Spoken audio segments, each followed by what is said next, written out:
ジチャンネルです。さて今回は分かったシリーズ第2弾ヤマハ VMAX でございます。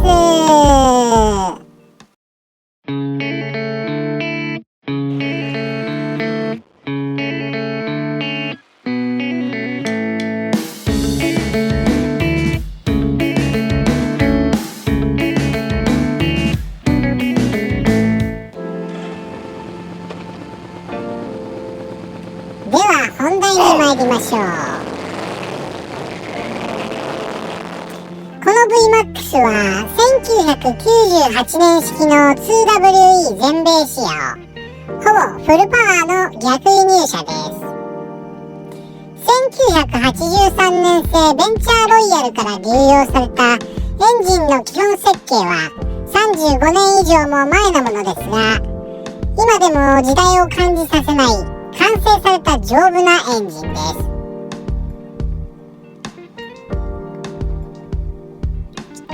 キーのついたダミータンクカバーを開けると、キャブの上にある大容量エアクリーナーボックスが現れます。エアフィルターの交換や冷却水の補充ができます。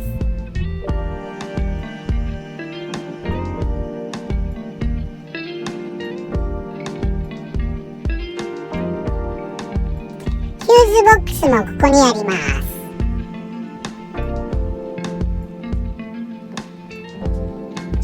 大型バイクのハイパワーによるチェーンの伸びやスプロケットの摩耗もドライブシャフトなので後々お金がかかりません。プラグも横からアプローチでき、他に何も外さなくていいので、とにかく整備性は抜群に良いです。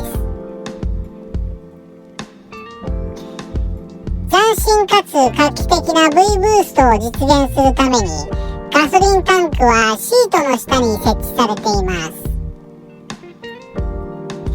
燃料タンクは満タン15リットルでリザーブ5リットル。リザーブタンクの切り替えは親指1本で OK。重量配分の関係からリアブレーキが中心。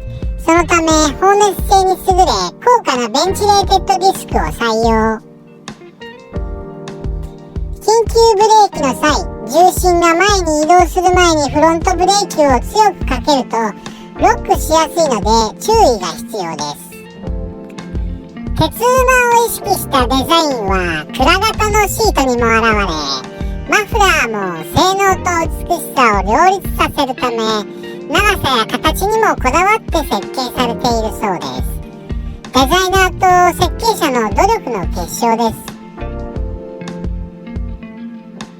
毎回ユーザー車検を受けてきましたが、VMAX のヘッドライトは原付並みに小さく、20年前はまだ HID も LED もない時代、光量不足で合格できず大変苦労しました。検査官にまた VMAX が来たよと言われる始末でした。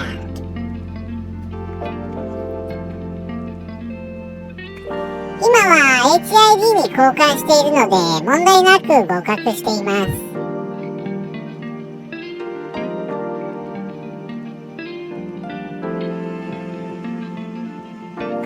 マジェスティ125と全面投影面積はほぼ同じでも排気量は10倍。なのにライトの大きさは半分しかありません。VMAX に乗るときはこの事実を理解し、交差点や車線変更のとき、他車に認識される運転をしないと、右折車がやたらと突っ込んできて、命がいくつあっても足りません。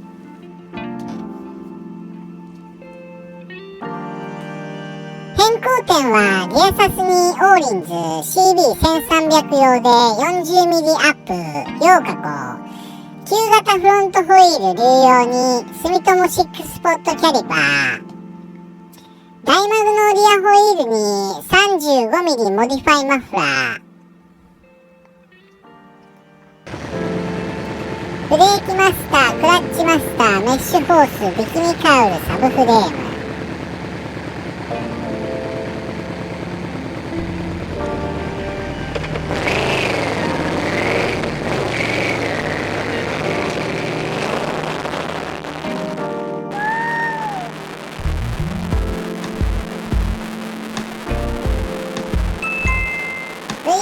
ではございません。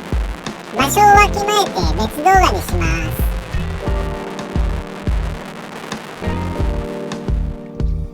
バッテリーだけは整備性が悪いので XJR1300 用のメンテナンスフリーにバッテリー上がりを防止するためハーネスを延長し、安電流をカットするターミナルを車外に常設。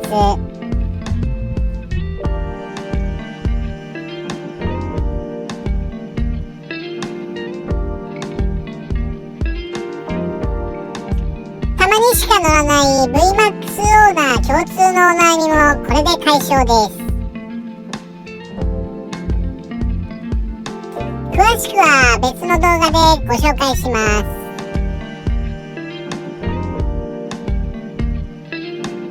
バッテリーが弱いままセルを回すとスタータークラッチを破損するので、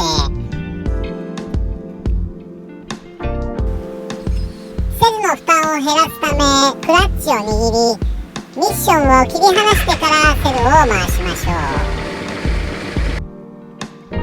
スリムな V4 エンジンは立ちこけしても車体に傷がつきにくいですが、左にこけると必ずチェンジペダルが曲がります。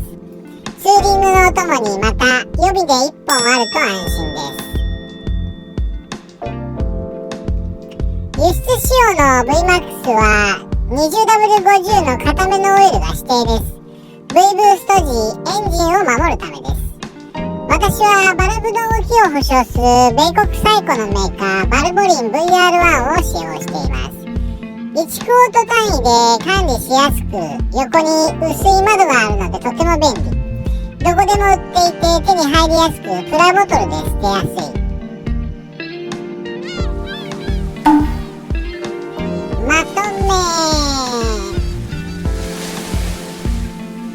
車両総重量は約300キロになりますが、巨大なエンジンとシート下の燃料タンクは低重心化に大きく貢献し、安定感があり、走り出すと重さを感じません。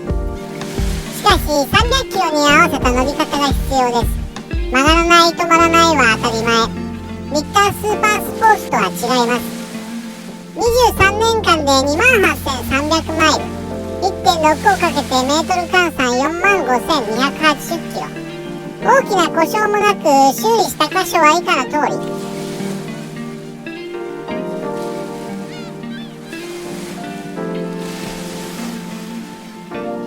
体を鍛えて還暦を過ぎても乗り続けたいオートバイです。おしまい。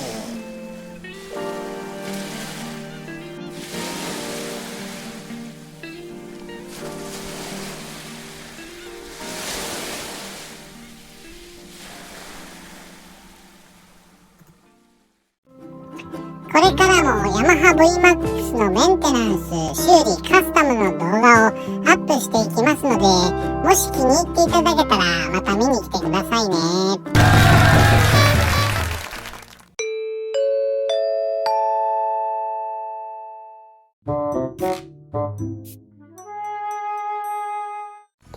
最後までご視聴ありがとうございました。